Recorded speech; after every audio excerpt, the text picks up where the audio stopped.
Hey everyone, Scott J. Way from Crucible Custom Props, Norfolk's Lab, and all the forums here. It's been a while. Took a vacation and came back and got sick. Had a busted eardrum, so kind of been out of it for a little while. But finished this up today and wanted to do a little video on it. It's something you've seen before, but it is something I haven't done in a while, which is kind of cool. This is an all vintage, it's vintage Graflex and other vintage parts. Luke Skywalker, Empire Strikes Back, one of the hilts.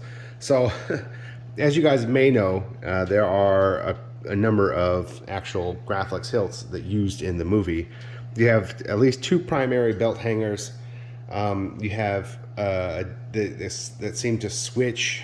D-rings change. There's a Dagobah, which turns into a ranch saber. There's different stunts. There's all kinds of stuff. So it's a little bit daunting, actually, the number of variants that are used in the film. And actually, even some of those, it seems like parts change, get interchanged. Like the Dagobah has very distinctive things that about it that end up on different sabers later. Pretty crazy. So this one is kind of an amalgamation of things where the client wanted to have the painted screws. They wanted them to be black, so they are black. It already came with the beer tab removed. It has a vintage Otis elevator board here. Has vintage kobold clip. I don't know if the D-ring is actually vintage or not. It doesn't matter. Of course, vintage red knobs. This is a Fulmer Graflex. These are Geno T-Track, which coincidentally I just profiled up next to some Todds, and they're almost exactly alike, except for the flats and stuff in the grooves. But it seems like between Todds, Geno, and Onawanga, you're going to get very close to the exact same thing. So just pick one that you like. The Geno T-Track is really nice, except the only problem is, I don't know if it's still these days, you had to do money order to get them from him, and they were probably the most expensive T-Track out of all of them. But I have some Geno T-Track because at the time when I got it, it was pretty much the only thing available, and that was 10 years ago plus. But I still have some, and pretty interesting that this is one of the very few I've ever done with Geno T-Track. My E11 has Geno T-Track. I don't know if my lightsabers do or not. I'd have to double check. I think they have Todds. But anyway, I digress. So yeah, vintage Graflex here.